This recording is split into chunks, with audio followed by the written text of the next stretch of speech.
வணக்கம்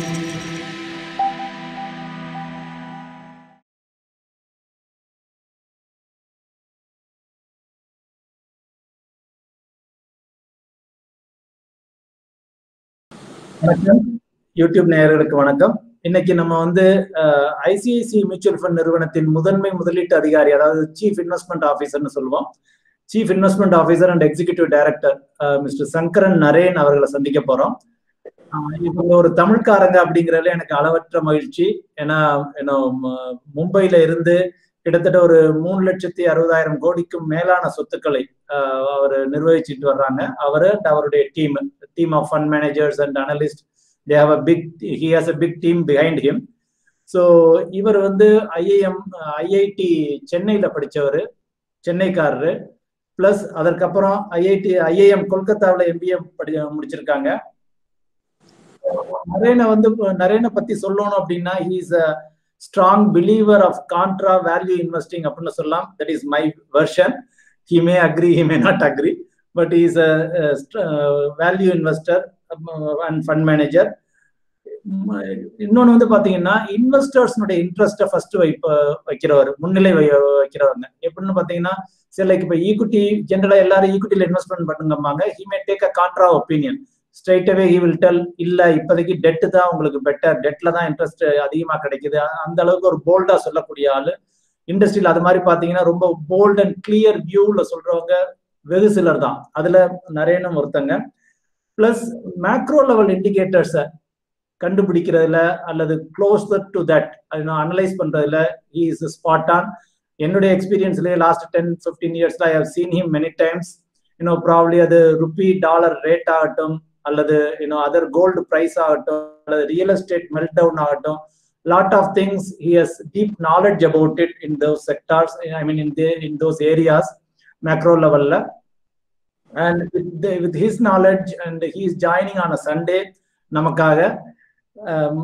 நம்ம இப்ப இன்டர்வியூக்குள்ள போகலாம். வணக்கம் நரேன். வணக்கம்.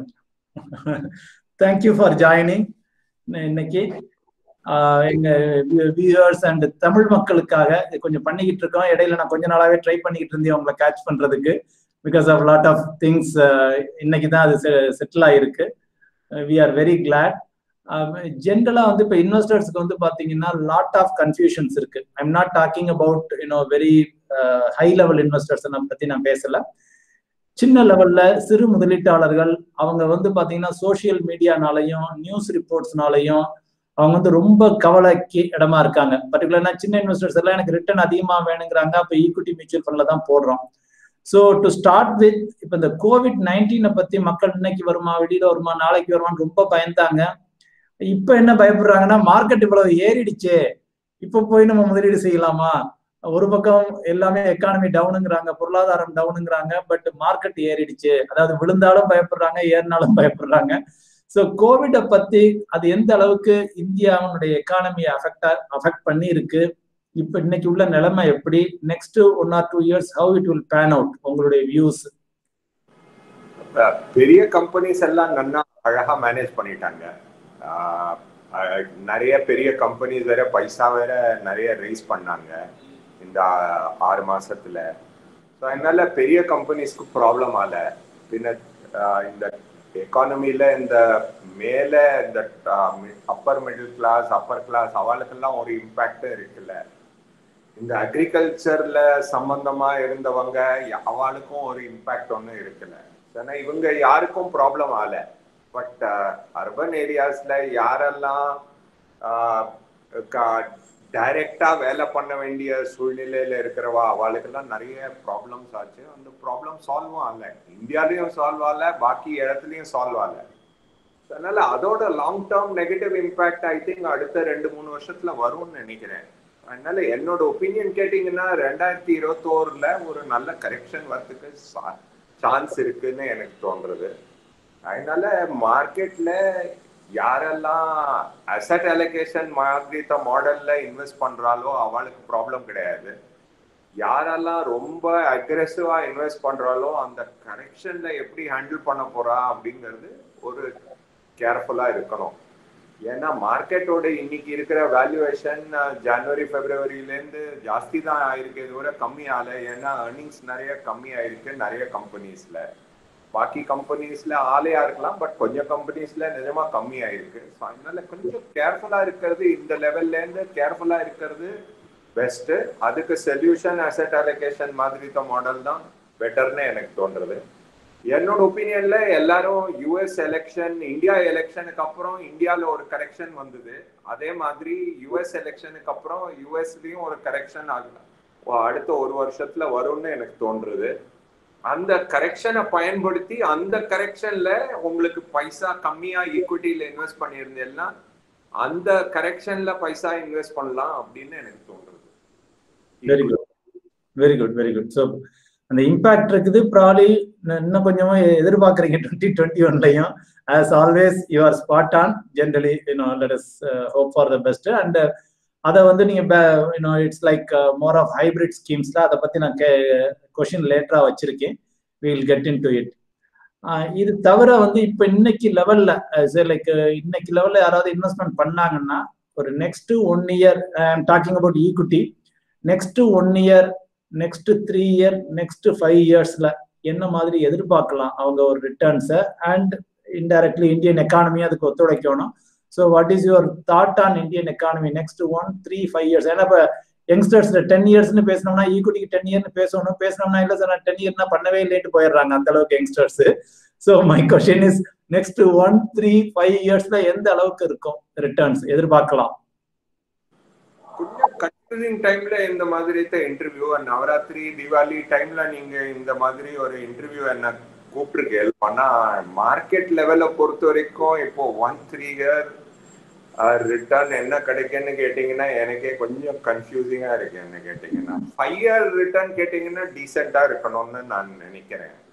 பட் ஆனா அந்த 1 and 3 இயர் எப்படி இருக்குன்னு கேட்டீங்கன்னா எனக்கு கொஞ்சம் கன்ஃபியூசிங்கா இருக்கு.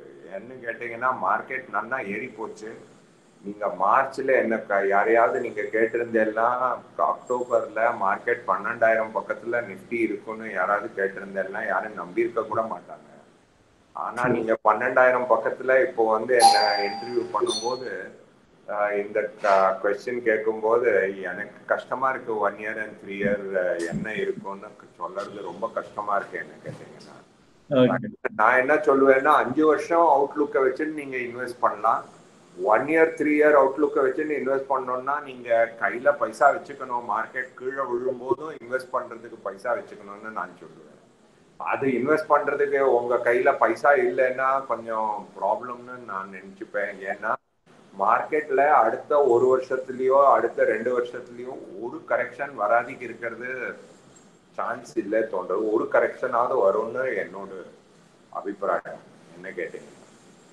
Good good good. So better focus on 5 years. அது always true, that is true. நான் ஸ்பெசிஃபிக்காக கேட்டது வந்து யங்ஸ்டர்ஸ் சொன்னோம்னா யாராவது they don't agree with it. And நீங்களே பார்த்துருப்பீங்க நியூஸ்ல எல்லாத்துலயும் people are opening left and right demat accounts எங்க பார்த்தீங்கன்னாலும் பார்த்தாலும், and they are trading the whatever speculation and all those things people are doing. So that is fine. 5 years la decent ah irukum, and probably people can use next 1 year or 3 year to add on existing investment increase பண்ணிக்கிறதுக்கு பண்ணிக்கலாம். That is good. And moving to the other side, bond marketல இப்போ bond மார்க்கெட்ல வந்து எப்படி what is the status? And மக்கள் சொல்றது வந்து ஏன்னா இப்போ காய்கறி பார்த்தீங்கன்னா இன்ஃப்ளேஷன் எல்லாமே அதிகமா இருக்கு. கிலோ 100 ரூபாய்க்கு. சென்னையை பொறுத்த வரைக்கும் பார்த்தீங்கன்னா சென்னை மட்டும் இல்லை, தமிழ்நாட்டில் எந்த பகுதியில கிராமத்துல என்னுடைய கிராமத்துக்கு போயிருந்தேன் அங்கேயுமே கிலோ வந்து 120 ரூபா, 140 ரூபா, கேரட்னா 120 ரூபா. ஸோ வெஜிடபிள் எல்லாமே 80 ரூபா, 100 ரூபா, 120 ரூபா அந்த ரேஞ்சில் தான் விற்குது. ஸோ இன்ஃப்ளேஷன் அதிகமாகிட்டு இருக்குது. பட் ஹவவர் ஆர்பிஐ வந்து இன்ட்ரெஸ்ட் ரேட் அதே ஸ்டேட்டஸ்க்கு மெயின்டைன் பண்ணிக்கிட்டு இருக்காங்க இப்போ, if not reducing further. So மக்கள் வந்து என்ன சொல்றாங்க, வயசானவங்களாம் எங்களுக்கு கையில கிடைக்கிறது வட்டி கிடைக்கிறது ரொம்ப கம்மியா கிடைக்குது. பேங்க்ல 5%, 5.5% தான் கிடைக்குது. இதை வச்சு நாங்க எப்படி வாழ்வோம் அப்படிங்கிற மாதிரி. So broad outlook what is going on அப்படிங்கிறது. ஆக்சுவலி அங்க கொஞ்சம் சேஞ்ச் ஆயாச்சு. என்ன கேட்டீங்கன்னா அந்த இன்ட்ரெஸ்ட் ரேட் கம்மியாகும் சொல்லி நாங்க எல்லாருக்கும் டெட் ஃபண்ட்ல அக்ரெசிவா இன்வெஸ்ட் பண்ண சொன்னோம். 2017, 18, 19 உங்களுக்கே தெரியும். அந்த பேசிக் சைக்கிள் ஆல்ரெடி ஆயிடுத்து. என்ன கேட்டீங்கன்னா இனிமே இங்கேருந்து எத்தனை இன்ட்ரெஸ்ட் ரேட் கம்மி ஆகும்னு எனக்கு டவுட்ஃபுல்லா இருக்கு. ஸோ அதனால என்னோட ஒப்பீனியன் கேட்டீங்கன்னா, நீங்க டாக்ஸ் 0 ரேட் வச்சுக்கோ. நீங்க உங்களுக்கு டாக்ஸ் பே பண்ணல வச்சுக்கோ. உங்களோட டாக்ஸ் ரேட் 5% வச்சுக்கோ. என்னோட ஒப்பீனியன் கேட்டீங்கன்னா, இந்த ஆர்பிஐ பாண்ட் மாதிரி ரேட்டு போடுறது பெட்டர். உங்களுக்கு இன்னைக்கும் 7.15% கிடைக்கிறது ஆர்பிஐ பாண்ட்ல. அந்த மாதிரி இன்ஸ்ட்ருமெண்ட்ல இன்வெஸ்ட் பண்றது பெட்டர். நீங்க 0%ஓ 5%ஓ இன்கம் டேக்ஸ் ரேட் ஆல இருந்தேன்னா கவர்மெண்டோட ஸ்கீம்ஸ் இன்னைக்கு இருக்கு பாருங்க, அதுலதான் ஹையஸ்ட் இன்ட்ரெஸ்ட் ரேட் இன்னைக்கு கிடைக்கிறது உங்களுக்கு ஃபார் 0% அண்ட் 5% டாக்ஸ் பேயர். நீங்க 30% டாக்ஸ் பேயரா இருந்ததுன்னா என்ன கேட்டீங்கன்னா, mutual funds is still the best. But ஆனா ஞாபகம் வச்சுங்க, உங்களுக்கு அடுத்த லாஸ்ட் 3 இயர்ஸ் வந்த ரிட்டர்ன் உங்களுக்கு கிடைக்க போகுது. உங்களுக்கு லாஸ்ட் 3 இயர்ஸ்ல கிடைச்ச ரிட்டர்ன் சூப்பர் ரிட்டர்ன். அந்த ரிட்டர்ன் உங்களுக்கு கிடைக்க போறது இல்ல. உங்களுக்கே தெரியும் 3 இயர் எப்படி இன்னைக்கு போட்டெல்லாம் என்ன ரிட்டர்ன் கிடைக்கும் தெரியும். பட் ஆனா இன்னைக்கும் நீங்க 3 இயர் இன்வெஸ்ட் பண்ணலாம். பட் அந்த 3 இயர் ரிட்டர்ன் உங்களுக்கு கிடைக்க போற ரிட்டர்ன் போன லாஸ்ட் 3 இயர்ஸ் கிடைச்ச ரிட்டர்ன் உங்களுக்கு கிடைக்க போறது இல்லை. அதை விட கம்மியா கிடைக்க போறது, ரொம்ப கம்மியா கிடைக்க போகுது. 10% எல்லாம் கிடைச்சிருக்கு எங்க ஸ்கீம்ஸ்ல எல்லாம். இன்னைக்கு நீங்க பார்த்தெல்லாம் லாஸ்ட் 3 இயர்ஸ்ல 10% கிடைச்சிருக்கு. இப்பெல்லாம் அடுத்த 3 இயர்ஸ்ல எல்லாம் 10% கிடைக்க சான்ஸே கிடையாது என்னோட ஒப்பீனியன்ல. ஸோ அதனால நீங்க 30% டாக்ஸ் பிராக்கெட்ல இருந்ததுன்னா மியூச்சுவல் ஃபண்ட்ல இன்வெஸ்ட் பண்ணலாம். பட் ஆனா உங்க ரிட்டர்ன் எக்ஸ்பெக்டேஷன் ரொம்ப கம்மி ஆக்கணும்னு என்னோட ஒப்பீனியன் கேட்டேன். நீங்க 0% டாக்ஸ் பிராக்கெட்ல இருந்தேன்னா, நீங்க நானா இருந்தேன்னா ஆர்பிஐ பாண்ட் மாதிரி இந்த ஸ்கீம்ல இன்வெஸ்ட் பண்ணுவேன். ஏன்னா இன்னைக்கும் 7% கிடைக்கிறது. அதுல டாக்ஸ் ஃப்ரீ இருந்ததுன்னா உங்களுக்கு 7.15% டாக்ஸ் போஸ்ட் டாக்ஸ் கிடைச்சதுன்னா அது ஒரு நல்ல ரிட்டர்ன். எனக்கு என்னவோ 7.15% உங்களுக்கு மியூச்சுவல் ஃபண்ட் டெட் ஸ்கீம்ஸ்ல கிடைக்கும்னு எனக்கு தோணலை அடுத்த 3 வருஷத்துல. அதனால அந்த மாதிரி 0 டாக்ஸ் ரேட் ஆட்கள் எல்லாம் கவர்மெண்ட் சேவிங் ஸ்கீம்ஸ்ல இன்வெஸ்ட் பண்ணோம் அப்படின்னு என்னோட வியூ இருக்கும். ஆனா 3 வருஷம் முன்னால நான் எல்லார்கிட்டையும் கதறி சொன்னேன், எல்லார்கிட்டையும் டெட் மியூச்சுவல் ஃபண்ட்ல இன்வெஸ்ட் பண்ணுங்கன்னு சொல்லி. நிறைய பேர் இன்வெஸ்ட் பண்ணல. அதுல நிறைய ரிட்டர்ன் மிஸ் ஆச்சு. ஏன்னா எல்லாரும் டெட் மியூச்சுவல் ஃபண்ட்ல அப்போ இன்வெஸ்ட் பண்ணியிருந்தாங்கன்னா நல்ல ரிட்டர்ன் கிடைச்சிருக்கும் எல்லாருக்கும். ட்ரூ. I do remember. அது நீங்க கொஞ்சம் கிரெடிட் சைடுமே சொன்னீங்க. நல்ல credit companies, particularly ICC mutual fund நிறுவனத்தை பத்தி பேசையில சொன்னீங்க, கிரெடிட் குவாலிட்டி எல்லாமே எங்கிட்ட நல்லா இருக்கு, எந்த பிரச்சனையும் இல்லை, கிரெடிட்ல பணம் பண்ணலாம். பிளஸ் டியூரேஷன் காலம் விச் இஸ் இன்ட்ரெஸ்ட் ரேட் குறைய ஏறக்கூடியது, ரேட் ஏறக்கூடியது, அதையும் சொன்னீங்க. ஐ டூ ஸ்டில் ரிமெம்பர். பட் அப்படின்னா இப்போ வந்து நெக்ஸ்ட் ஒரு 1 இயர் 2 இயர்ல வந்து இன்ட்ரெஸ்ட் ரேட் ஏற ஆரம்பிக்குமா அப்படிங்கிற மாதிரி உங்களுக்கு ஒரு தாட் இருக்கா? எனக்கு எப்போ ஏற ஆரம்பிக்கும்னு எனக்கு தெரியாது. என்னோட ஒப்பீனியன்ல அடுத்த டிபிக்கலா நீங்க மியூச்சுவல் ஃபண்ட்ல இன்வெஸ்ட் பண்ணோம்னா, நீங்க ஷார்ட் டேர்முக்கு பண்ணோம்னா இப்போ சேவிங்ஸ் ஃபண்ட் இருக்கு, லோ டியூரேஷன் ஃபண்ட் இருக்கு, அல்ட்ரா ஷார்ட் ஃபண்ட் இருக்கு. அதுல எல்லாம் நீங்க இன்வெஸ்ட் பண்ணலாம். 6 மாசத்துக்கு இன்வெஸ்ட் பண்ணோம், 3 மாசத்துக்கு இன்வெஸ்ட் பண்ணோம், 1 மாசத்துக்கு இன்வெஸ்ட் பண்ணோம், 9 மந்த்ஸ்க்கு இன்வெஸ்ட் பண்ணோம். அது மாதிரி நான் 3 வருஷத்துல என்னோட ஒப்பீனியன்ல நிச்சயமா இன்ட்ரெஸ்ட் ரேட் சைக்கிள் மாறிடும். 6 மாசத்துல இன்ட்ரெஸ்ட் ரேட் சைக்கிள் மாறிடுமான்னு கேட்டேன்னா நான் மாறும்னு நான் சொல்லவே இல்லை. பட் ஆனா அடுத்த 3 வருஷத்துல மாறிடும். பட் நீங்க 6 மாசத்துக்கு இன்வெஸ்ட் பண்ணோம்னா உங்களுக்கு ultra short, low duration savings மாதிரி அந்த மாதிரி ப்ராடக்ட்ஸ் இருக்கு. அந்த மாதிரி ப்ராடக்ட்ஸ்ல நீங்க இன்வெஸ்ட் பண்ணலாம் இந்த மாதிரி டியூரேஷன்ல. பட் என்னோட ஒப்பீனியன்ல 3 வருஷத்துல நிச்சயமா இன்ட்ரெஸ்ட் ரேட் ஏறிடும்னு எனக்கு தோணுது. அதனாலதான் 3 வருஷத்தை ரிட்டர்னுக்கு தான் பெஸ்ட் மியூச்சுவல் ஃபண்ட். என்ன டாக்ஸ் எல்லாம் பெட்டர் ஆக்சுவலா 3 வருஷத்துக்கு. ஆனா ஒன்னே ஒண்ணு ஞாபகம் சொல்றேன், ஓல்டு இன்வெஸ்ட்மெண்ட் யாருக்கெல்லாம் இருக்கோ அதெல்லாம் எடுக்க சொல்லல. புது இன்வெஸ்ட்மெண்ட்டை பத்தி பேசுறேன்னு தவிர ஓல்டு இன்வெஸ்ட்மெண்ட் யார்கிட்ட எல்லாம் மியூச்சுவல் ஃபண்ட்ல இருக்கோ அவ எல்லாரும் அப்படியே வச்சுக்கணும். ஏன்னா அந்த இண்டெக்ஸேஷன் பெனிஃபிட் கிடைக்கிறதுனால ஆக்சுவலா யாரெல்லாம் இன்வெஸ்ட் பண்ணி வச்சிருக்காளோ அவெல்லாம் அப்படியே வச்சுக்கணும்.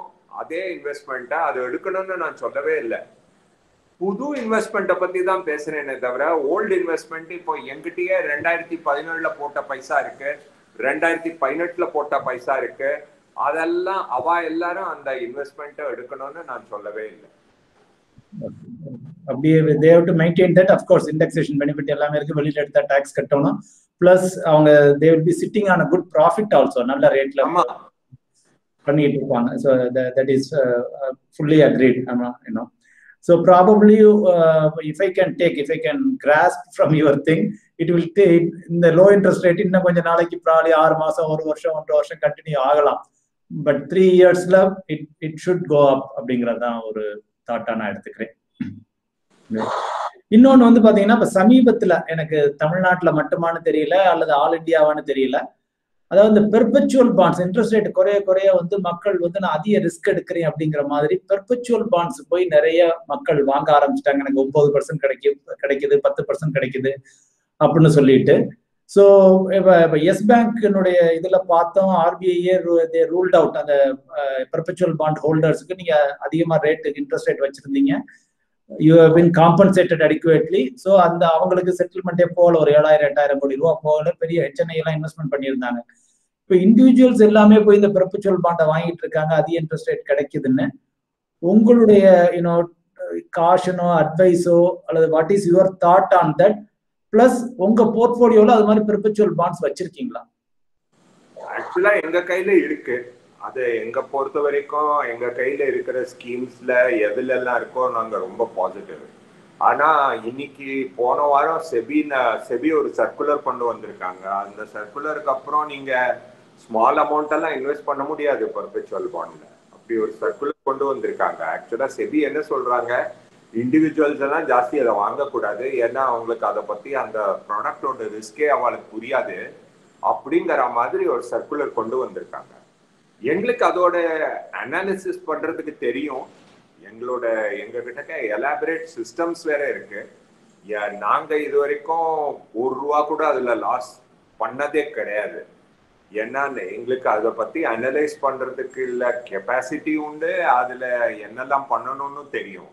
பட் செபியே சொல்றா இந்த மாதிரி ப்ராடக்ட்ல லாட் ஆஃப் ரெஸ்ட்ரிக்ஷன். போன வாரம் ஒரு சர்க்குலர் கொண்டு வந்திருக்கா. நீங்க இனிமே 10 லட்சம் ரூபாய்க்கு அந்த பர்பெச்சுவல் வாங்கவே முடியாது எனக்கு அந்த சர்க்குலருக்கு அப்புறம். பட் எங்களை பொறுத்த வரைக்கும் நான் அந்த கம்பெனி நிறைய நல்ல பேங்க்ஸ்ல எல்லாம் நாங்க பர்பெச்சுவல் வாங்கி வச்சிருக்கோம். அந்த பர்பெச்சுவல்ல நல்ல ப்ராஃபிட் பண்ணியிருக்கோம். Very good, very good. Okay, so you are cautioning ஜென்ரலா இன்வெஸ்டர்ஸ், ஏன்னா retail investors again without much knowledge அவங்க இன்ட்ரெஸ்ட் ரேட்டை மட்டும்தான் பாக்குறேன். எனக்கு 9% கிடைக்குது, 10 கிடைக்குது, 11 கிடைக்குதுன்னு தான் போறாங்களே தவிர அதுல உள்ள இன்ஹரண்ட் ரிஸ்க் என்ன அப்படிங்கிறது அவங்களுக்கு போதுமான அளவுக்கு நாலேஜ் இல்லை. So they should be little cautious. Indirectly SEBI is forcing them, நீங்க மினிமம் 1 கோடி தான் கொண்டு வரணும் வாங்கணும் அப்படிங்கிற மாதிரி கொண்டு வர்றாங்க. That I also heard and saw in the news. இன்னொன்று வந்து I should congratulate you and your team and the entire ICIC Mutual Fund family on the hybrid schemes. Generally, you have been a very aggressive proponent for hybrid schemes. நீங்க பேச்சு ஆரம்பிக்கல, interview ஆரம்பிக்கலையே சொன்னீங்க. And your entire team is also doing well. So இந்த hybrid ஃபண்ட்ஸை ரொம்ப நாளாவே suggest பண்ணிக்கிட்டு இருக்கீங்க. இதுல ஒரு 3 கேட்டகரியா நம்ம எடுத்துக்கலாம்: hybrid debt, hybrid equity, balanced advantage. 3 I am seeing entire 3மே உங்களுடைய கேட்டகரியில ஃபண்ட் ஹவுஸ்ல நல்லா பண்ணிக்கிட்டு இருக்காங்க. ஸோ இதுல வந்து என்னன்னா, இப்ப எந்த கேட்டகரியில மக்கள் போகலாம், எந்த மாதிரி கேட்டகரியில right now in this market condition hybrid டெட்டை சஜஸ்ட் பண்றீங்களா, இல்ல ஹைபிரிட் ஈக்விட்டியை சஜஸ்ட் பண்றீங்களா, அல்லது பேலன்ஸ்ட் அட்வான்டேஜ் போய்க்கங்கன்னு சஜஸ்ட் பண்றீங்களா? Plus little bit if you can elaborate on your hybrid schemes. எங்களோட வியூ என்ன கேட்டீங்கன்னா, எப்பவுமே உங்களை மாதிரி எல்லா இன்வெஸ்டருக்கும் ஒரு ப்ராடக்ட் தேவை, எப்பவுமே எல்லா டைமும் இன்வெஸ்ட் பண்ற மாதிரி. அந்த ப்ராடக்ட் எப்பவுமே தேவை. ஏன்னா இல்லாட்டா என்னது, எப்பவுமே யோசிக்க வேண்டிய சூழ்நிலையில இன்வெஸ்ட் பண்ற ப்ராடக்ட் ரொம்ப கஷ்டம். அதுக்காக தான் இந்த பேலன்ஸ்ட் அட்வான்டேஜ் ஃபண்ட் ஒரு ப்ராடக்டை நாங்க 2010 கிரியேட் பண்ணி என்டையர் லாஸ்ட் 10 வருஷமா அதே மார்க்கெட் பண்ணிட்டு இருக்கோம். அந்த ப்ராடக்ட மாதிரி ஒரு ப்ராடக்ட் கிடையாது. அது மழை பெய்யுறதா, வெயில் இருக்கா, ரொம்ப குளிர்றதா, எந்த டைம்லயும் இன்வெஸ்ட் பண்ணக்கூடிய ப்ராடக்ட். என்னோட ஒப்பீனியன் கேட்டீங்கன்னா, எல்லாரும் எல்லா டைம்லயும் இன்வெஸ்ட் பண்ணக்கூடிய ப்ராடக்டா அதுதான். கன்னியாகுமரியில இருக்கீங்களா, இன்வெஸ்ட் பண்ணுவோம். சென்னையில இருக்கீங்களா, இன்வெஸ்ட் பண்ணுவோம். கோயம்புத்தூர்ல இருக்கீங்களா, இன்வெஸ்ட் பண்ணுவோம். நீலகிரிஸ்ல இருக்கீங்களா, இன்வெஸ்ட் பண்ணுவோம். ராமநாதபுரம் டிஸ்ட்ரிக்ட்ல இருக்கீங்களா, இன்வெஸ்ட் பண்ணுவோம். அது பண்ணக்கூடிய ஒரே ப்ராடக்ட் அதுதான் என்ன கேட்டீங்க. அண்ட் என்னோட ஒப்பீனியன்ல ஜனவரியில இன்வெஸ்ட் பண்றீங்களா, இன்வெஸ்ட் பண்ணுவோம். மார்ச்ல மார்க்கெட் கீழே போகும்போது இன்வெஸ்ட் பண்றீங்களா, இன்வெஸ்ட் பண்ணுவோம். இப்போ அக்டோபர்ல 11,700ல இன்வெஸ்ட் பண்றீங்களா, இன்வெஸ்ட் பண்ணுவோம். அதுதான் எங்க ஒப்பீனியன். ஏன்னா அந்த ப்ராடக்ட்ல என்னன்னா மார்ச்ல மார்க்கெட் இறங்கும் போது நாங்க வாங்கிட்டு இருந்தோம், ஜனவரியில மார்க்கெட் ஏறும்போது வித்துட்டு இருந்தோம். இப்போ மார்க்கெட் ஏறும்போது செப்டம்பர்ல வித்துட்டு இருந்தோம். ஸோ நாங்களே எல்லாம் பண்ணிட்டு இருக்கோம். இப்போ அந்த ப்ராடக்ட்ல நாங்களே எல்லாம் பண்றதுனால ஸோ அதனால என்னன்னா எங்களோட ஒப்பீனியன்ல அந்த மாதிரி ப்ராடக்ட் தான் எல்லா இன்வெஸ்டருக்கும் இன்வெஸ்ட் பண்ண முடியும். ஒரு ஆளு 30 வயசாலும் இன்வெஸ்ட் பண்ணலாம், 70 வயசாலும் இன்வெஸ்ட் பண்றான் எங்க ஒப்பீனியன்ல, compared to any equity fund எல்லாம். ஸோ அதான் என்னோட ஒப்பீனியன். பாக்கி ப்ராடக்ட்ஸும் நல்லது, ரெகுலர் சேவிங்ஸ் ஃபண்டும் நல்லது, ஏன்னா அதுல கொஞ்சம் கம்மி தான் ஈக்விட்டி. பட் என்னோட ஒப்பீனியன் கேட்டீங்கன்னா இந்த 2 ப்ராடக்ட் ஆக்சுவலா இது இன்னொரு சீக்வன்ஸ் ஒன்று கொண்டு வந்திருக்கோம். அது அப்புறமா அதை பத்தி பேசலாம். அதை வேற ஏதாவது கொஸ்டின்ல வரலன்னா அதை பத்தி பேசலாம். பட் இல்லாட்டா என்ன கேட்டீங்கன்னா balanced advantage fund should be the product. உங்களோட எல்லா தமிழ்நாடு இன்வெஸ்டர்ஸ் ஓட போர்ட்ஃபோலியோலயே நான் அதை பார்த்தேன்னா நான் ரொம்ப ஹாப்பியா இருப்பேன்.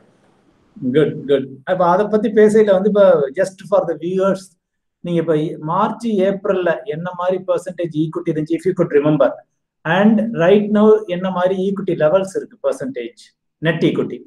அந்த கம்பெனி அந்த ஃபண்ட்ல கிட்டத்தட்ட 50% இருந்தது மார்ச் பிகினிங்ல. ஆக்சுவலா அது 50ல இருந்து 73% போச்சு. தட் மீன்ஸ் 20% நாங்க வாங்கினோம் மார்ச்ல மார்க்கெட் கீழே போகும்போது. திருப்பி 50% வந்தாச்சு. ஓ திருப்பி அப்ராக்சிமேட்டா. சோ தட் மீன்ஸ் மார்ச்ல மார்க்கெட்ல கீழே விழ வாங்கிட்டே இருந்தோம். அதுக்கப்புறம் மார்க்கெட்ல ஏறும்போது திருப்பி வித்துட்டே இருக்கோம். அது ஸ்லோவா பண்ணிட்டு இருக்கோம். டெய்லி மார்க்கெட் ஏற கொஞ்சம் கொஞ்சமா வித்துட்டு இருப்போம். திருப்பி மார்க்கெட் ஏறிண்டே இருந்தது வச்சுக்கோ. இப்போ 11,700ல இருந்து 12,500 போச்சுன்னா அது ஸ்லோவா வித்துட்டே இருக்கும். அது இப்போ 50ல இருந்து திருப்பி 30 கூட வரலாம் மார்க்கெட் ஏற. ஸோ அதனால மார்க்கெட் ஏற அது கீழே போயிட்டே இருக்கலாம். ஸோ அதனால தட் இஸ் த அட்வான்டேஜ். எங்களை பொறுத்த வரைக்கும் கேட்டீங்கன்னா இந்த மாதிரி மார்க்கெட்டுக்கு வாலடைல் மார்க்கெட்டுக்கு இன்வெஸ்டருக்கு நல்ல ப்ராடக்ட், அதுதான் லம்சம் இன்வெஸ்ட்மெண்ட்டுக்கு நல்ல ப்ராடக்ட். அண்ட் எல்லா தமிழ்நாடு இன்வெஸ்டரையும் அந்த மாதிரி ப்ராடக்ட்ல இன்வெஸ்ட் பண்ணா நான் ரொம்ப ஹாப்பியா இருப்பேன். Sure sure, definitely this will reach to the investors டெஃபினட்டா. ஏன்னா நிறைய பேர் பாக்குறாங்க, நிறைய lot of people. One of the பர்பஸே வந்து பாத்தீங்கன்னா, அதாவது இப்ப நீங்க லோக்கல் லாங்குவேஜ்ல பேசல, இப்ப நீங்க டிவில சிஎன்பிசில வர்றீங்க, எல்லா இடத்துலயும் வர்றீங்க, தட் இஸ் மோர் இங்கிலீஷ், அது எலிட்டுங்கிற மாதிரி ஆயிடுது. பட் சாதாரண இன்வெஸ்டர்ஸ்க்கு வந்து இப்ப நீங்க லோக்கல் லாங்குவேஜ்ல பேசல, it definitely reaches to them. Definitely it will reach. So now coming back அந்த ஹைபிரிட்ல இருந்து gold again, I do remember நீங்க கொஞ்ச நாளைக்கு முன்னால உங்களுடைய I think you personally manage dynamic fund multi அசெட்னு இப்ப ரீநேம் பண்ணிருக்காங்க. அதுல you increased gold before the price of gold increased. நல்ல ஒரு சடனா புஷ்அப் பண்ணீங்க gold, expecting that it will happen அப்படின்னு சொல்லிட்டு பிரைஸ் வில் ரைஸ்ன்னு. ஸோ இப்போ இப்போ ஓரளவு கோல்டு இப்போ கிட்டத்தட்ட இந்தியாவில் லாஸ்டா சாவரின் கோல்டு பாண்ட்ஸ் ஆகஸ்ட்ல வந்து பாத்தீங்கன்னா 5,300 5,350 வந்துச்சு. இப்ப இந்த மந்த் வந்து பாத்தீங்கன்னா 5,000 ரூபாய்க்கு வந்திருக்கு. 5,001 ரூபாய், 5,051 விச் டிஸ்கவுண்ட்டுக்கு முன்னால. ஸோ கிட்டத்தட்ட ஒரு 6% டவுன் இருக்குது. ஸோ கோல்டு பத்தி உங்களுடைய தாட் ப்ராசஸ் என்ன? இங்க இருந்து இன்னும் ஏறுமா? கோல்டு ஃபண்ட்ல ஸ்டில் மக்கள் முதலீடு செய்யலாமா ப்ராஃபிட்டுக்காக கோல்டு ETF ஆர் கோல்டு ஃபண்ட்ஸ்ல, அல்லது should they wait or what is your thought? ஏறுமா இறங்குமா? திஸ் ஜென்ரலி ஒரு கொஸ்டின். ஏன்னா நிறைய பேர் தமிழ்நாட்டில் வந்து பாத்தீங்கன்னா திருமணத்துக்காக கல்யாணத்துக்காக நகை வாங்குறவங்களும் பாத்துக்கிட்டு இருக்காங்க ஏறுமா இறங்குமான்னு. இன்வெஸ்ட்மெண்ட் தன்னுடைய குழந்தைக்கு ஒரு 10 வருஷம் கழிச்சு கல்யாணம் ஆக போகுது, அதுக்காகவும் நான் போட்டு வைக்கிறோம்னு வைக்கிறாங்க. ஸோ இது உங்களுடைய கோல்டை பத்தி சொன்னீங்கன்னா வியூவர்ஸ்க்கு வந்து கொஞ்சம் ஹெல்ப்ஃபுல்லா இருக்கும். உங்களுடைய ஒப்பீனியன் அகைன். கோல்டு ப்ரெடிக்ட் பண்றது கஷ்டம். பட் ஆனா என்னோட ஒப்பீனியன் கேட்டீங்கன்னா, யார் கையில எல்லாம் கோடிக்கணக்குல பைசா இருக்கும் அவ எல்லார் கையிலயும் 5% கோல்ட்ல இருக்கணும். யார் கையில எல்லாம் லட்சக்கணக்குல பைசா இருக்கோ அவள் எல்லாம் என்ன ஆட்டோமேட்டிக்கா அவ கையில கோல்டு இருக்கு. இந்தியால, அதுவும் தமிழ்நாட்டுல. அதனால லட்சக்கணக்குல பைசா இருக்கிறவாளுக்கு கோல்டு பத்தி கவலைப்பட வேண்டாம்.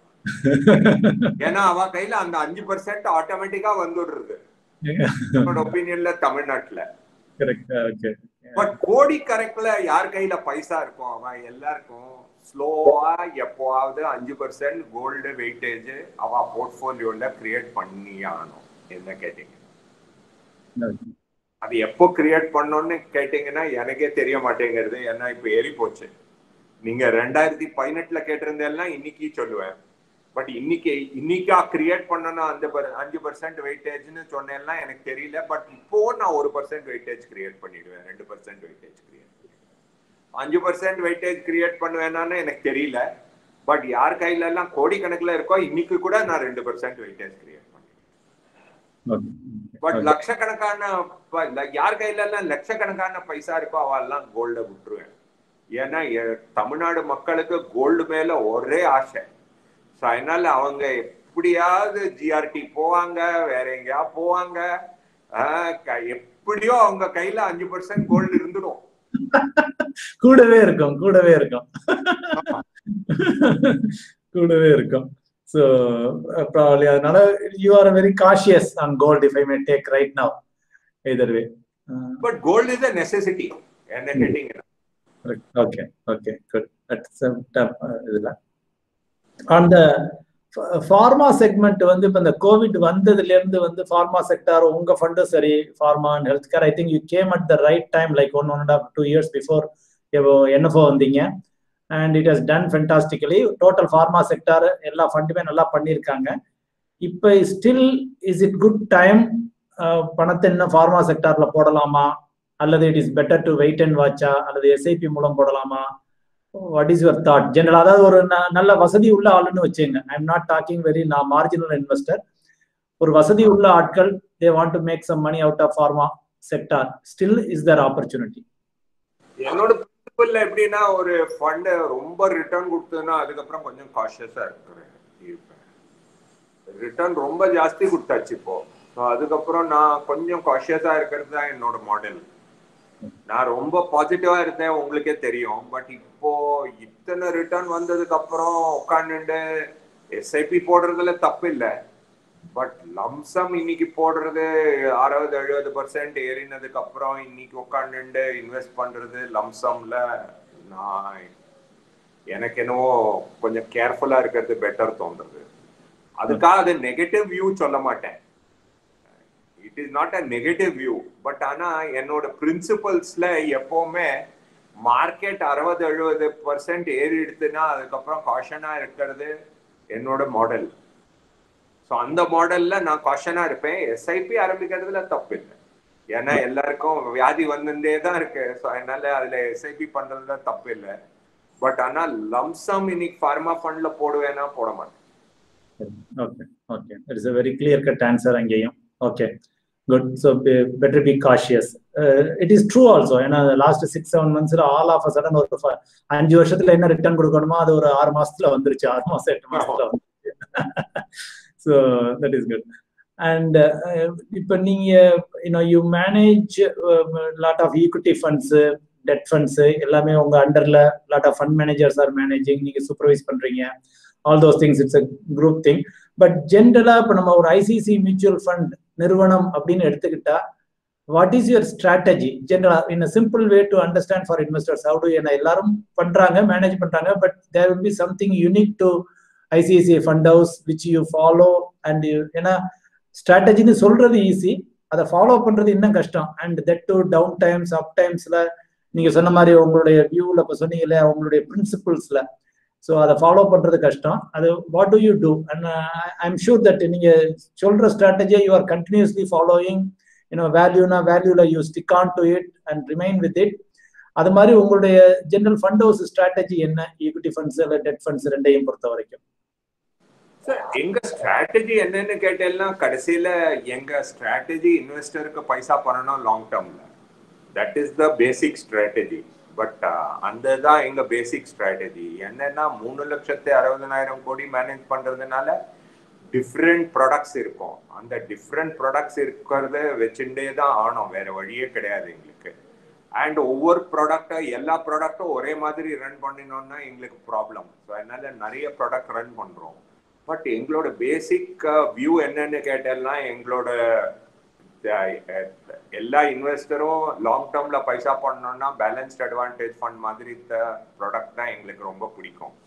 அதனால நாங்க என்ன பண்ணோம், ஒரு லாட் ஆஃப் ஃபண்ட் ஒன்று கிரியேட் பண்ணோம். ஸோ அதுல என்னன்னா ஒரு ஃபண்ட் ஆஃப் ஃபண்ட் கிரியேட் பண்ணியிருக்கோம். Asset allocator fund of fund அப்படின்னு ஒன்று கிரியேட் பண்ணியிருக்கோம். அதுல என்ன இன்ட்ரெஸ்டிங்னா கோல்டும் 5% இருக்கு, அதுல ஈக்விட்டி இருக்கு, டெட் இருக்கு. ஸோ ஒரே ஃபண்டில் ஈக்விட்டி, டெட், கோல்டு 3 இருக்கு.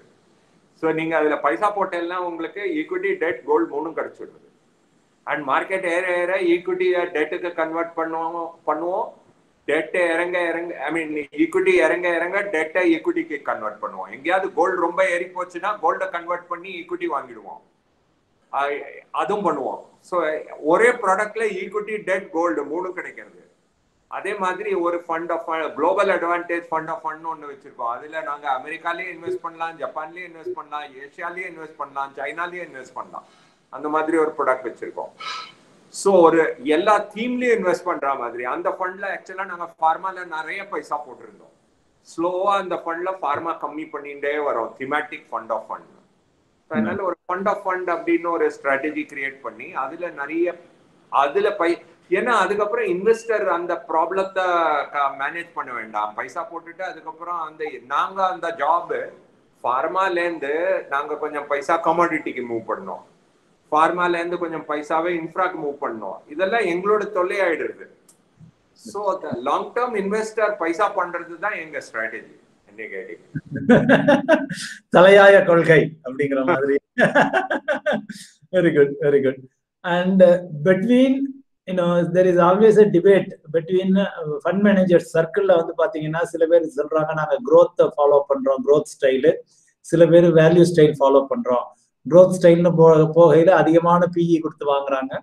அண்ட் சில ஃபண்ட் மேனேஜர்ஸ் இல்ல வேல்யூ ஸ்டைல் ஃபாலோ பண்றோம்னா லோ பிஇ அல்ல லோ வேல்யூவேஷன் சொல்லலாம், சீப்பா கிடைக்கக்கூடியதுல. பிட்வீன் தீஸ் டூ உங்களுக்கு பிடிச்ச ஸ்டைல் என்ன, நீங்க ஃபாலோ பண்றது ப்ரிஃபர் பண்றது என்ன? அதனால நாங்க என்ன பண்ணோம், ஐசிஐசிஐ ப்ரூடென்ஷியல் எல்லா இன்வெஸ்டருக்கும் தேவை. ஸோ அதனால நாங்க ஒரு ஸ்டைல எங்க கம்பெனில கிடையாது. இப்போ ஐசிஐசிஐ ப்ரூடென்ஷியல் ப்ளூ சிப் இருக்கு, அது it has got a more growth style சொல்லலாம். அதே மாதிரி ICICI Prudential mid cap fund இருக்கு, அதுவும் growth ஸ்டைல் சொல்லலாம். ICICI Prudential small cap fund இருக்கு, அதுவும் growth ஸ்டைல் சொல்லலாம். ஸோ அதனால என்னன்னா எங்க மாடல் எப்படின்னா, என்னோட personal style is much more special situation, contrarian இது மாதிரி. பட் ஆனா எங்க கம்பெனிங்கிறது எல்லா ப்ராடக்டும் உண்டு. அண்ட் அந்த ப்ராடக்ட்ஸ்ல எல்லா ப்ராடக்டும் நாங்க வேல்யூ அது மாதிரி எல்லாம் நாங்க பண்ண முடியாது. ஸோ எல்லா ஸ்டைலும் எங்க கம்பெனியில உண்டு. என்னோட பர்சனல் ஸ்டைல் இஸ் கான்ட்ரேரியன் நீங்க சொன்ன மாதிரி. But that is not ICICI mutual fund style. So ICICI Prudential Blue Chip Fund is not a contrarian fund. எங்க கம்பெனி 3,60,60,000 கோடி கான்ட்ரேரியனா ரன் பண்ணிட்டோம்னா ப்ராப்ளம் ஆயிடும். உங்களுக்கு எதுல நீங்க இன்வெஸ்ட் பண்ணமோ அதுல இன்வெஸ்ட் பண்ணலாம். ICICI Prudential Blue Chip is not contrarian. அதனால எப்பவுமே ஸ்டெடியா ஓடிட்டு இருக்கு. கான்ட்ரேரியன் ஃபண்ட் போன வருஷம் ஃபார் எக்ஸாம்பிள் வேல்யூ டிஸ்கவரி நன்னா ஓடல, இந்த வருஷம் நன்னா ஓடிட்டு இருக்கு. ஏன்னா last year value did very badly. So அதனால அந்த மாதிரி மாடல் நாங்க வச்சிருக்கோம். ஏன்னா எல்லா ஃபண்டும் ஒரே மாதிரி ஓடினோம்னா ப்ராப்ளம். பின்ன அதுக்கப்புறம் என்ன ஆகுது, இன்வெஸ்டருக்கு பயம் வந்துடும் என்ன நடக்கிறது எங்க கம்பெனில. அதனால இந்த வருஷம் வேல்யூ டிஸ்கவரி நன்னா ஓடிட்டு இருக்கு, போன வருஷம் நன்னா ஓடல. ப்ளூ சிப் எப்பவுமே ஸ்டெடியா ஓடும். Balanced advantage is meant for volatile market. So market March மாதிரி தான் மார்க்கெட் கீழே போகும்போது எங்க கையில எப்பவுமே பைசா இருக்கும் வாங்குறதுக்கு. ஸோ அந்த மாதிரி தான் மாடல் நாங்க வச்சிருக்கோம். Very good. ஸோ நான் சிம்பிளா சொல்லணும் அப்படின்னா you are a financial super market. So உள்ள அட்வைசரோ இன்வெஸ்டரோ உள்ள வர்றவங்க அவங்களுக்கு ஏத்த மாதிரி அவங்க இன்வெஸ்டருக்கு ஏத்த மாதிரி பிக் பண்ணிக்கங்க. ஆமா அப்படிதான். Correct correct bro. இப்போ இடையில நீங்க பேசல ஒரு இன்டர்நேஷனல் ஃபண்ட் ஆஃப் ஃபண்ட்ஸ் வச்சிருக்கேன் அப்படின்னு சொன்னீங்க. One thing we are seeing right now வந்து இப்போ என்னப்பா அதுல இன்டர்நேஷனல் ஃபண்ட்ஸ்னு போனீங்கன்னாவே market risk as well as currency risk ரெண்டு ரிஸ்க்கும் வந்துருது.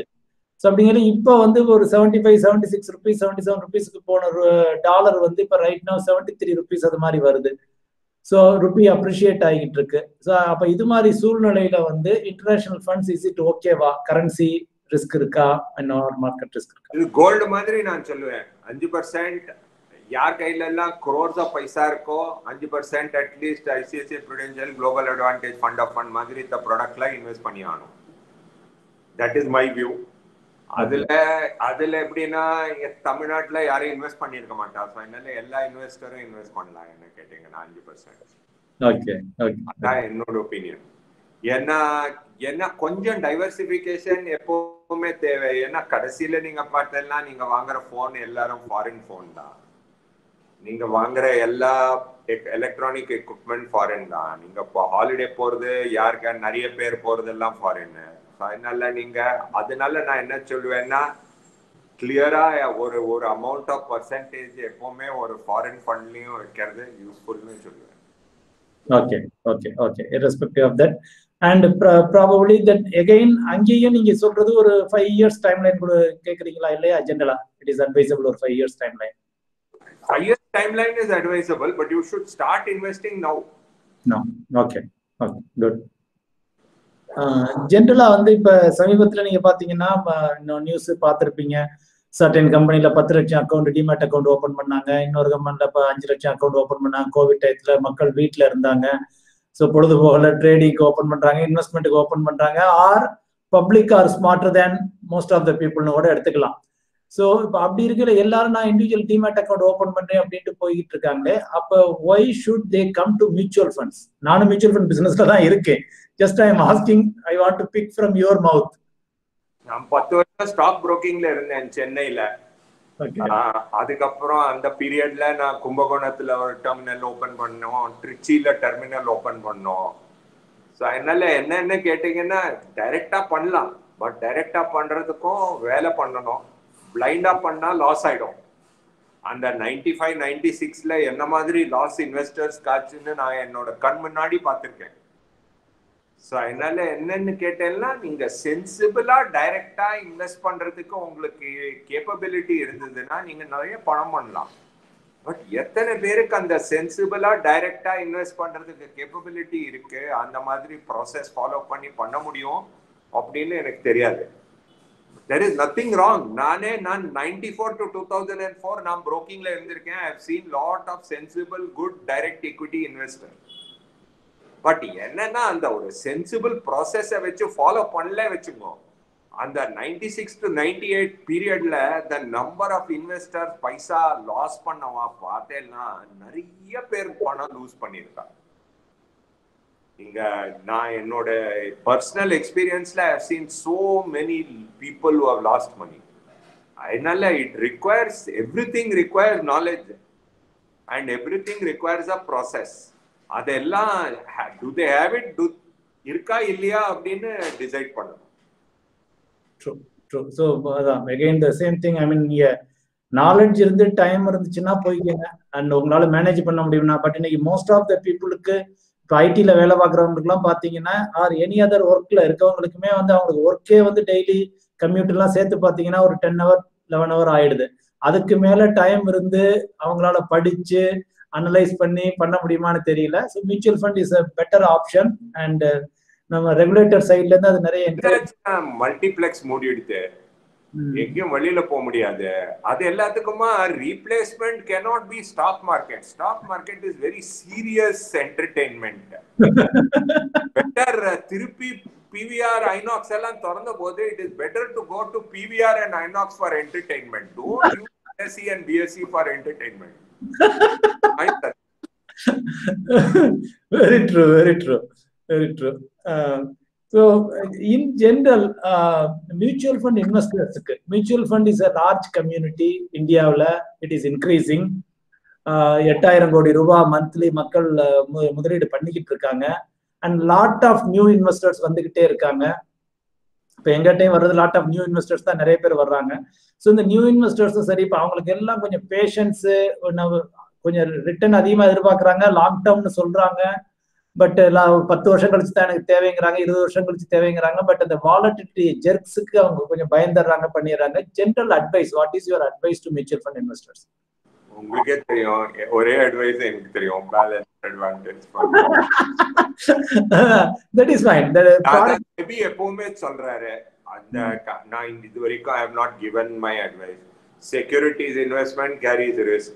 Markets are always volatile. That is what SEBI tells us in all public things you please tell. That I have to tell you today also. But our belief in the தடவை இப்போ ஒரு ரிஸ்கோமீட்டர்னு ஒரு circular கூட கொண்டு வந்திருக்காங்க. My view என்னன்னு கேட்டீங்கன்னா, there is no choice but to invest in lower risk funds like balanced advantage fund if you are investing in equity. Then you put some money in debt, as I told you. இது ரெண்ட வச்சுட்டு you will have என்ன ப்ராப்ளம்னா, 2017 நான் எல்லா மீட்டிங்லயும் சொன்னேன், deadly invest பண்ணுவோம், deadly invest பண்ணுவோம், டெட்லி இன்வெஸ்ட் பண்ணுவோம். எல்லாரும் ஈக்விட்டில தான் இன்வெஸ்ட் பண்ணாங்க. நான் அந்த நம்பர் ஆஃப் மீட்டிங்ஸ் எல்லார்கிட்டையும் சொன்னது, டெட்லியும் உங்க AUM ஈக்குவலா இருக்கணும், டெட் ஈக்விட்டி ஈக்குவல், டெட்லியும் AUM இருக்கணும். உங்க கையில டெட் AUM ஈக்குவலா இருந்திருந்தது வச்சுங்கோ எல்லாருக்கும், it would have been a very different experience. 3 வருஷத்துல 30% ரிட்டர்ன் வந்திருக்கா டெட் ஸ்கீம்ஸ்ல. அடுத்த 3 வருஷத்துல 30% வரும்னு நான் சொல்லல, பட் லாஸ்ட் 3 இயர்ஸ்ல வந்திருக்கேன். கொஞ்சம் ஃபோர்சைட்டடா பண்ணனும், பண்ணாதான் இன்வெஸ்டர்ஸ்க்கும் சரி. பட் எல்லாத்துக்கும் எங்க எக்ஸ்பீரியன்ஸ் கேட்டீங்கன்னா, பேலன்ஸ்ட் அட்வான்டேஜ் ஃபண்ட் மாதிரி இந்த ப்ராடக்ட்ஸ் SIP இதெல்லாம் பண்ணா பெட்டர் என்ன எங்களோட ஒப்பீனியன் கேட்டீங்கன்னா. அதான் உங்களுக்கே தெரியும், நாங்க அதான் பண்ணிட்டு இருக்கோம் கண்டினியூஸா.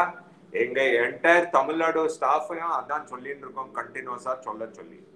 Correct. You are a big proponent for that I do agree.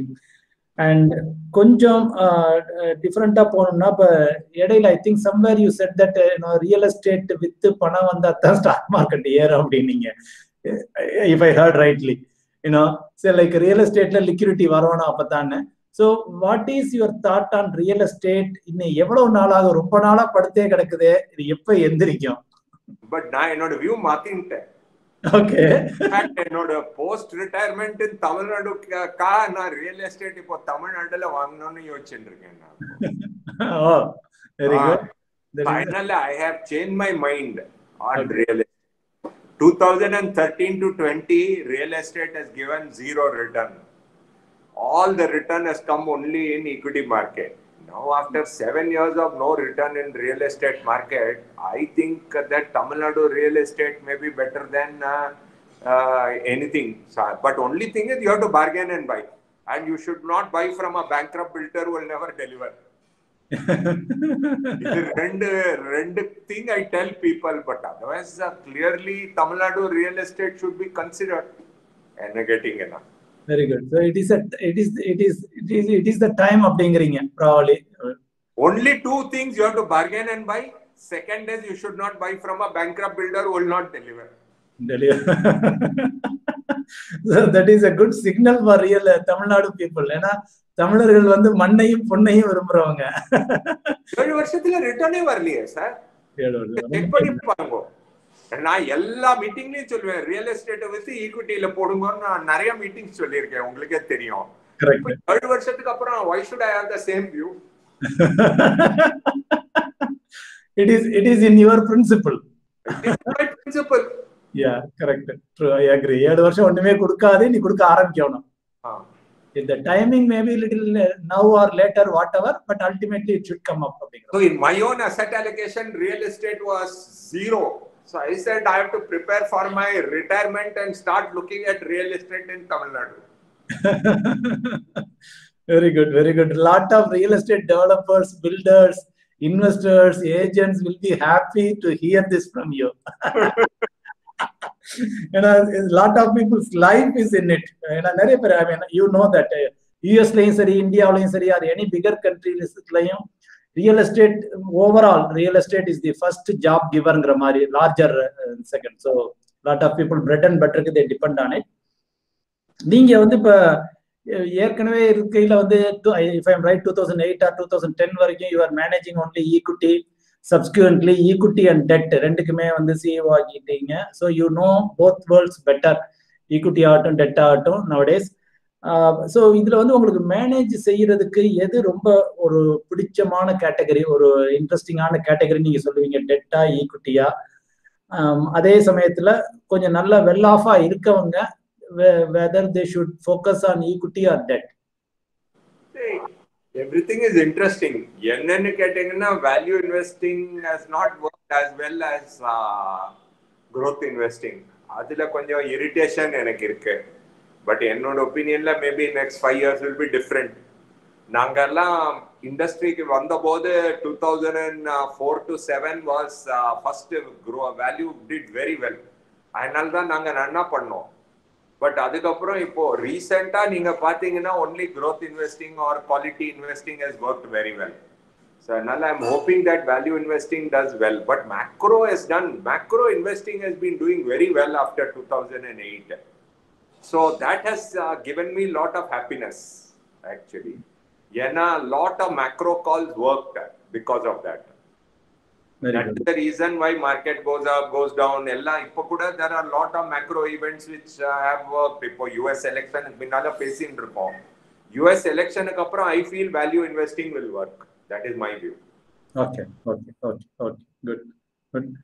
General fund management industry or close knitted industry madri general, how is the job opportunities, how challenging it is, how are the opportunities for fresh graduates general? Sir, ரொம்ப கம்மி number. But நான் அது வேற விதமா நினைச்சுப்பேன். என்னன்னா எல்லாருமே, நான் எப்பவுமே எல்லார்கிட்டயும் என்ன சொல்றது, ஒரு லைஃப்ல சக்சஸ்ஃபுல்லா இருக்கணும்னா 3 இது தெரியணும். ஒன்னு, எல்லாருக்கும் கம்யூனிகேட் பண்ண தெரியணும். How to communicate to others. ரெண்டாவது, you should know how to work with other people. You should know how to deal with your family members. You should know how to deal with all the other people in society and how to deal with other people as such. மூணாவது, you should know how to manage your money. Forget becoming a fund manager. If you know how to manage your money, you will become very rich. True. So I believe, forget becoming a fund manager. I tell people that you should know how to manage your money. Just imagine, if you managed your money well, you will have very good impact. In 2013, if you went and bought real estate and you did not have money to invest in equity, you lost everything. In 2017, if you put all your money in small cap, you have not made any money. So I always tell people, please learn to manage your money. This is my suggestion. Number of jobs in fund management and all will never be large, but every human being should know how to manage their own money. That is very, very important for their life. True. According to their appetite, risk appetite, and control their risk appetite at the right time. They should know how to control their risk appetite at the right time, and they should know when to take risk. Both they should know. March how to gather guts and put money at 8,000 Nifty. That is what is required. For that, you don't need to be a fund manager. You need to learn how to manage money, and that has nothing to do with fund management. Correct. It comes out of experience or your insight and risk-taking capability and all those things, and entering in the right time or associating yourself with someone. That is 100% true. 100% true. General, Naren, ungala patti konjam personal details if you want to share, your family or your hobbies, whatever you. And I'm not asking to share this particular info. Whatever you are comfortable in sharing, if you can, with our viewers. Nothing except that, see, my son has a disorder called Fragile X, which is like autism. So my wife Veena has done a lot of work on this area, and both of us are experts on that area. I think these areas, lot of work is required, and there is so much work that Veena has done in this area, because it is not easy to bring up a special child in India easily. True. This is what I can clearly tell you. Okay, and you are a avid investor, reader of a lot of investment books. Yeah. I'm a reader of investment books. I'm a reader of economics. I became much more macroeconomic area. And this year I've been tracking US elections much more than I've ever tracked before. Good. Any investment books that you would advise for people? இப்போ இந்த வருஷம் ஒரு book வந்திருக்கு, psychology of money அப்படின்னு Morgan Housel அப்படின்னு ஒருத்தர் எழுதியிருக்காரு. Okay. அவர் ஒரு பிளாக் எழுதுறார், கொலாபரேட்டிவ் ஃபண்ட் அப்படின்னு ஒரு பிளாக், ஃப்ரீயா படிக்கலாம், எல்லா வாரமும் ஒரு பீஸ் எழுதுறாரு. அந்த ரொம்ப நல்ல புக். அது ஒரு இன்வெஸ்ட்மெண்ட் புக் இல்ல, அது ஒரு personal finance book. Okay. Not an investment book. Okay. அதனால எல்லாரும் அதை படிச்சு they can learn something. Good. Thank you. I'm coming to an end. If you have something ஏதாவது வேற அடிஷனலா நீங்க ஷேர் பண்ணனும்னு நினைக்கிறீங்களா? வேற anything else you want to tell? I think all I'll say that எல்லா இன்வெஸ்டரும் மியூச்சுவல் ஃபண்ட் யூஸ் பண்ணி பைசா பண்ணலாம். But அதுக்கு என்னன்னா they have to control their greed, they have to control their fear, they have to obey asset allocation. And the SEBI சொல்ற rules are very true. No one can predict markets, but you can control greed, fear and follow asset allocation. Very good. And எல்லாம் நிறைய இருக்கு. But greed, fear, asset allocation இதுக்கெல்லாம் rule ஒன்றும் கிடையாது, எல்லாம் உங்க கையில இருக்கு. கரெக்ட். ட்ரூ. அண்ட் இன்னித்த வேர்ல்ட்ல உங்களுக்கு நிறைய இன்ஃபர்மேஷன் இருக்கும். பட் ஆனா greed, fear-ம் asset allocation-க்கும் இன்ஃபர்மேஷன் தேவையில்லை, உங்க இதுதான் தேவை. என்ன கேட்டீங்க? mindset and maturity to get to that level. That is true. And with that, probably we are coming to a close. And happy Navaratri. Next time you Chennai varaila vaanga, and advance Diwali wishes. It is festive time. Ellarkum Happy Navaratri wishes. Thank you very much, Narayana. Thank you. Bye.